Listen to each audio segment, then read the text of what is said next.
Thanks for tuning in to another episode of Make Your Mark Monday. My name is John Broadbent, and today I'd like to talk about gamification. Gamification is becoming this buzzword within marketing, especially within internet marketing, in terms of how to motivate users to do what it is that you want them to do. Now, the principles of gamification aren't new. A lot of them have been used for a long time, especially in e-commerce websites through the shopping cart. But specifically, gamification is using motivating factors to get people to do what it is that you want them to do.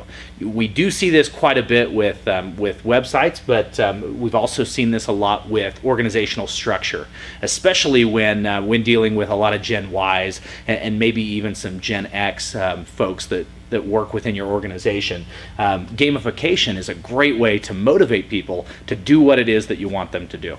So the three pillars really that we believe that gamification is founded on are the pillars of achievement, competition, and then fun. Achievement can be broken down a little bit further here into things that suggest progress.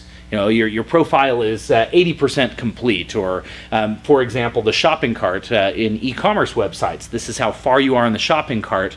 It's a very, very subtle gamification tactic of using the progress portion of achievement. People want to have achieved the entire step.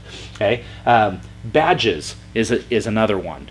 People earning certain badges for different things, unlocking certain things because they've done certain things. We see this a lot in forums. You see a badge, or especially with freemium versions of things, people earn badges for accomplishing something along the way.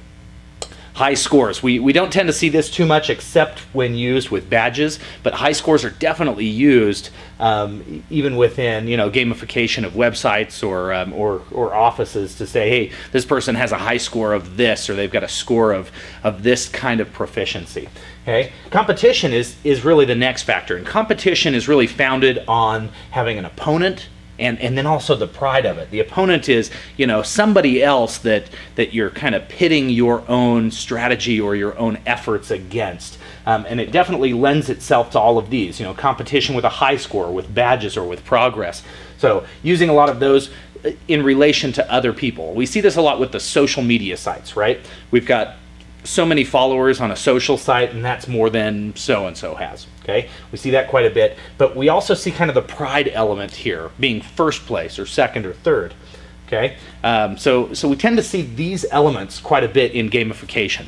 There's also the fun element in gamification that's both easy and challenging. And what I mean by that is it's easy to learn how to do it. You don't need a huge user manual to try and figure out how to play the game or to do whatever it is that people are doing. And we've heard people talk about this a lot with internet or with websites, right? Is that you want your website to be easy to use. You want it to make sense of how to play the game. All right, but at the same time, you want it to be challenging.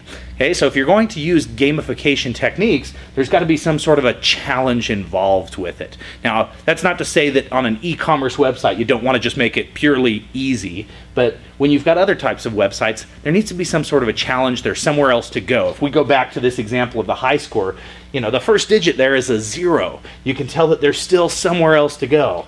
You know, this may be the highest score that anybody's achieved, but we've left room for people to go one step further.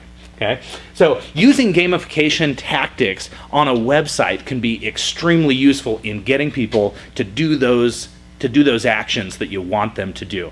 We've begun using those types of things at the office as well, in terms of badges and tiers as we train our people, especially as we notice that we're hiring a lot of GenY folks. We tend to use game techniques and game tactics to help motivate people quite a bit. So again, thanks for tuning in. In future episodes, we'll dive in a little bit deeper into achievement, competition, and fun. We'll show you a couple of ways and a couple of examples how of websites that are using these tactics to really motivate their users to do what it is that they want them to do. Thanks again for tuning in.